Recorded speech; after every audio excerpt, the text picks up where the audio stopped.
Hello everyone, आप देख रहे हैं मेरे यूट्यूब चैनल स्टडी विद जीनत। आज हम करेंगे क्लास 10th का हिस्ट्री चैप्टर 2। चैप्टर 1 मैं ऑलरेडी अपलोड कर चुकी हूँ। आप करेंगे चैप्टर 2। इसका लिंक मैंने डिस्क्रिप्शन बॉक्स में और आई बटन में दे दिया है। भारत में राष्ट्रवाद चैप्टर 2 है। भारत में राष्ट्रवाद, भारत में राष्ट्रवाद का परिचय। भारतीय इतिहास का रूप बहुत ही बड़ा है। जो भारत के इतिहास का जो रूप है वो बहुत ही बड़ा है। अंग्रेजी शासन के पहले जो अंग्रेजी शासन के पहले जब अंग्रेज नहीं थे उससे पहले भारत का एक शक्तिशाली और विकसित देश था। क्या था? भारत जो था एक शक्तिशाली और विकसित देश था। ये वे समय था जब भारत पर गुप्त साम्राज्य, दिल्ली सल्तनत आदि का शासन था। क्या था? ये वे समय था जब किसका शासन था? गुप्त साम्राज्य और दिल्ली सल्तनत आदि का शासन था। पहले अंग्रेजों का शासन नहीं था, गुप्त साम्राज्य के बाद अंग्रेजों का शासन आया। तो गुप्त साम्राज्य और दिल्ली सल्तनत आदि का शासन था और ये बहुत ही शक्तिशाली था। इसके कारण 1850 प्लासी युद्ध हुआ। इसके कारण जब ये शक्तिशाली देश बना तो 1850 प्लासी युद्ध हुआ, प्लासी का युद्ध हुआ और अंग्रेजों ने बंगाल पर कब्जा कर दिया। तो क्या हुआ? जो 1850 में प्लासी का युद्ध हुआ तो अंग्रेजों ने क्या किया कि बंगाल पर कब्जा कर लिया, जिससे ब्रिटिश राज्य स्थापित हो गया था। परंतु भारत एक स्वतंत्र राष्ट्र है। जो भारत था एक स्वतंत्र राष्ट्र है। क्या 1850 में जब प्लासी का युद्ध हुआ तो अंग्रेजों ने बंगाल पर कब्जा कर लिया था, जिससे ब्रिटिश राज्य स्थापित हो गया, परंतु भारत एक स्वतंत्र राष्ट्र है। प्रथम विश्व युद्ध क्या था? प्रथम विश्व युद्ध की शुरुआत 1914 में हुई थी। कभी प्रथम विश्व युद्ध की शुरुआत हुई थी 1914 में। और ये कब तक चला था? 1918 तक। प्रथम विश्व युद्ध की शुरुआत हुई 1914 में। प्रथम विश्व युद्ध के समय अंग्रेजों का शासन था। और जब प्रथम विश्व युद्ध था तो किसका शासन था? जब अंग्रेजों का शासन था। भारत कर्जदार हो गया था जब अंग्रेजों का शासन हुआ भारत पर। तो जो भारत था वो कर्जदार हो गया था। जो इस पर क्या हुआ? सीमा शुल्क बढ़ा दिया गया था, आय का प्रारंभ किया गया। जब अंग्रेजों का शासन हुआ तो उसने भारत पर क्या किया? सीमा शुल्क बढ़ा दिया, आयकर प्रारंभ कर दिया, जिससे कि भारतीयों को बहुत सारी समस्या का सामना करना पड़ा। जिससे क्या हुआ कि जो भारत को बहुत सारी समस्याओं का सामना करना पड़ा। 1913 से 1990 के बीच वस्तु की कीमत थी वो दोगुनी हो गई थी। कब हुई थी? 1913 से 1910 तक जो वस्तुओं की कीमत थी वो कीमत दोगुनी हो गई थी। गांवों में जबरन भर्ती कराया जाता था। और क्या हुआ कि जो गांवों में जबरन भर्ती कराया जाता था, उस समय फ्लू की महामारी फैल गई थी। इसमें क्या 120 से 130 लाख लोग मारे गए थे इस महामारी से। जब भी फ्लू की महामारी फैली थी तो इससे लोग कितने मारे गए थे? भारत में 120 से 130 लाख लोग मारे गए थे। लोगों को उम्मीद थी कि ये युद्ध जल्द ही समाप्त हो जाएगा। और लोगों को उम्मीद थी कि जो ये युद्ध है वो जल्द ही समाप्त हो जाएगा और सब ठीक हो जाएगा। क्या कि जो प्रथम विश्व युद्ध की शुरुआत कब हुई थी? 1914 में हुई थी। प्रथम विश्व युद्ध के समय अंग्रेजों का शासन था। और जब प्रथम विश्व युद्ध चला था 1914 में तो शासन किसका था? अंग्रेजों का शासन था। जब भारत क्या हुआ? कर्जदार हो गया था, सीमा शुल्क बढ़ा दिया गया था, आयकर प्रारंभ किया गया, जिससे भारतीयों को बहुत सारी समस्या का सामना करना पड़ा। और 1913 से 1990 के बीच वस्तु की कीमत दोगुनी हो गई थी। 1913 से 1910 के बीच क्या हुई थी? वस्तु की कीमत दुगनी हो गई थी। गांवों में जबरन भर्ती कराया गया था, जिससे कि फ्लू की बीमारी फैल गई थी। और उसमें कितने लोग मारे गए थे? 120 से 130 लाख लोग मारे गए थे। लगी रहती थी कि जो ये युद्ध है वो जल्दी ही समाप्त हो जाएगा और सब ठीक हो जाएगा। सत्याग्रह का मतलब, सत्याग्रह क्या है? सत्याग्रह के विचार में सत्य की शक्ति पर आग्रह और सत्य की खोज पर जोर दिया जाता था। क्या सत्य के विचार जो थे वो सत्य की शक्ति पर और आग्रह और सत्य की खोज पर जोर दिया जाता है।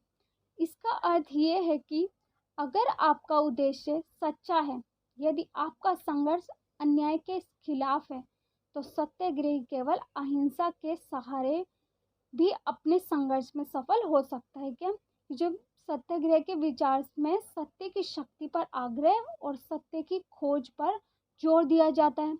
इसका अर्थ ये है कि अगर आपका उद्देश्य सच्चा है, यदि आपका संघर्ष अन्याय के खिलाफ है, तो सत्याग्रही केवल अहिंसा के सहारे भी अपने संघर्ष में सफल हो सकता है।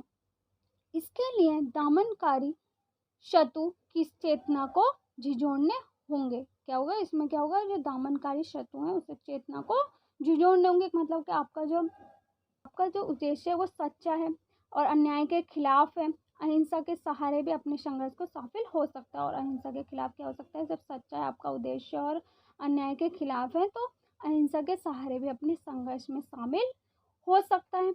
कि इसके कारण क्या हुआ कि दमनकारी शत्रु की चेतना को झिझोड़ने होंगे। जो क्या करना होगा कि दमनकारी जो शत्रु है उसकी चेतना को झिझोड़ना होगा। अब असहयोग आंदोलन, असहयोग आंदोलन क्या है,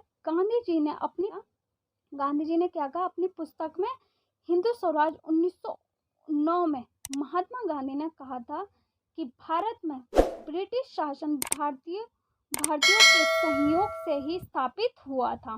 क्या, गांधी जी ने अपनी प्रसिद्ध पुस्तक हिंद स्वराज 1909 में महात्मा गांधी ने कहा था कि भारत में ब्रिटिश शासन भारतीयों के सहयोग से ही स्थापित हुआ था। तो क्या हुआ, भारतीय के सहयोग से ही स्थापित हुआ था और ये शासन इसी सहयोग के कारण चल पा रहा था। कि ये जो शासन चला असहयोग आंदोलन किस वजह से चल रहा था, कि ये शासन इसी सहयोग के कारण चल पा रहा है कि अगर भारत के लोग अपना सहयोग वापस ले लें तो, जो भारत के लोग थे अपना सहयोग वापस ले लें तो साल भर के भीतर ब्रिटिश शासन ढह जाएगा। कि जब आप अपना सहयोग वापस ले लेंगे सहयोग आंदोलन, तो क्या होगा, जो भारत के लोग अपना सहयोग वापस ले लेंगे तो साल भर के भीतर ब्रिटिश शासन ढह जाएगा और स्वतंत्रता की स्थापना हो जाएगी। किसने लिखा था, गांधी जी ने अपनी प्रसिद्ध पुस्तक हिंद स्वराज में 1919 में लिखा था कि जब वो अपना पक्ष वो ले लेंगे, सहयोग के कारण चल पा रहा था, उसे अपने सहयोग वापस ले लेंगे तो इस साल भर के भीतर ब्रिटिश शासन जो थे वो ढह जाएंगे और स्वतंत्रता की स्थापना हो जाएगी। हम देखते हैं सविनय अवज्ञा आंदोलन। सविनय अवज्ञा आंदोलन क्या है, ब्रिटिश राज के ब्रिटिश उत्पादन पर लोगों का अधिकार। क्या, जो ब्रिटिश राज में नमक के उत्पादन पर इन लोगों का अधिकार था। किसका, अंग्रेजों का अधिकार था नमक के उत्पादन पर।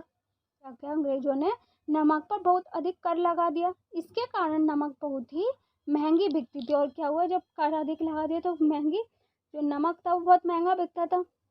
गांधी जी के नज़र में नमक सबके भोजन की ज़रूरत है और गांधी जी के नज़र में जो नमक था वो सबके भोजन की ज़रूरत है। आम लोगों के लिए नमक महत्वपूर्ण है और आम लोगों के लिए नमक जो था वो महत्वपूर्ण है। इसीलिए गांधी जी ने क्या किया, इसीलिए गांधी जी ने गुजरात के दांडी नामक तट पर नमक बनाकर कानून तोड़ा। क्या, जब गुजरात में क्या किया, गांधी जी ने गुजरात के दांडी नामक तट पर नमक बनाकर कानून तोड़ा। इसीलिए इसे नमक सत्याग्रह आंदोलन के नाम से जानते हैं। कि मतलब जो ब्रिटिश थे उन्होंने क्या किया, बहुत ज़्यादा कर लगा दिया, जिससे जब नमक था वो बहुत ज़्यादा महंगा बिक रहा था। तो गांधी जी ने क्या किया कि ये तो सब आम लोगों की ज़रूरत है नमक तो उन्होंने गुजरात के दांडी नामक तट पर नमक बनाकर कानून तोड़ा। उन्होंने क्या किया, गांधी जी ने नमक बना दिया, अब उसको बनाकर कानून तोड़ा। इसीलिए इसे नमक सत्याग्रह आंदोलन के नाम से जानते हैं। फ्रेंड्स, चैप्टर में हमने क्या पढ़ा, चैप्टर 2 में हिस्ट्री के भारत में राष्ट्रवाद का परिचय कैसे हुआ, कि अंग्रेजों के शासन से पहले क्या शक्तिशाली और विकसित देश थे। ये वे समय था जब भारत पर गुप्त साम्राज्य, दिल्ली सल्तनत आदि का शासन था। 1850 में प्लासी का युद्ध हुआ था। प्रथम विश्व युद्ध की शुरुआत कैसे हुई थी। प्रथम विश्व युद्ध 1914। प्रथम युद्ध के समय अंग्रेजों का शासन था और जब प्रथम विश्व युद्ध हुआ तो किसका शासन हुआ, अंग्रेजों का शासन हुआ। और 1913 से 1910 के बीच बहुत वस्तुओं की कीमतें तो वो दोगुनी हो गई थी और गांवों में क्या था, जबरन भर्ती कराया जाता था। उस समय फ्लू की महामारी फैल गई थी जिससे 120 से 130 लाख लोगों की मौत हो गई थी। किसकी, फ्लू की महामारी फैल गई थी जिससे कि 120 से 130 30 लाख लोगों की मौत हुई थी और लोगों को लगा रहता था कि जल्द ही ठीक हो जाएगा। फिर क्या हुआ, सत्याग्रह के बीच सत्य की शक्ति, आग्रह और सत्य की खोज पर जोर दिया गया। इसका अर्थ यह है कि अगर आपका उद्देश्य सच्चा है, यदि आपका संघर्ष अन्याय के खिलाफ है, तो सत्याग्रह केवल अहिंसा के सहारे भी अपने संघर्ष में सफल हो सकता है। असहयोग आंदोलन, गांधी जी ने अपनी पुस्तक में लिखा कि जो हिंदी स्वराज 1909 में लिखा कि महात्मा गांधी ने कहा था कि भारत में ब्रिटिश शासन भारतीयों के सहयोग से ही स्थापित हुआ था। इसी सहयोग के कारण चल पा रहा था, और अगर भारत के लोग अपना सहयोग वापस ले लें तो साल भर के भीतर ब्रिटिश शासन ढह जाएगा और स्वतंत्रता की स्थापना हो जाएगी। फिर क्या हुआ, सविनय अवज्ञा आंदोलन चला, जिसमें नमक की जो कीमतें थी वो दोगुनी हो गई थी। अधिक कर लगा दिया गया था, जिसके कारण जो नमक की कीमतें थी वो महंगी हो गई थी। तो गांधी जी ने क्या कहा, गुजरात के दांडी नामक जाकर नमक कानून तोड़ दिया, और इससे किस नाम से जाना गया, सत्याग्रह आंदोलन के नाम से जाना गया। तो फ्रेंड्स, यही वीडियो का एंड करते हैं। मेरी वीडियो कैसी लगी कमेंट्स बॉक्स में लिखकर ज़रूर बताना। Thanks for watching my video.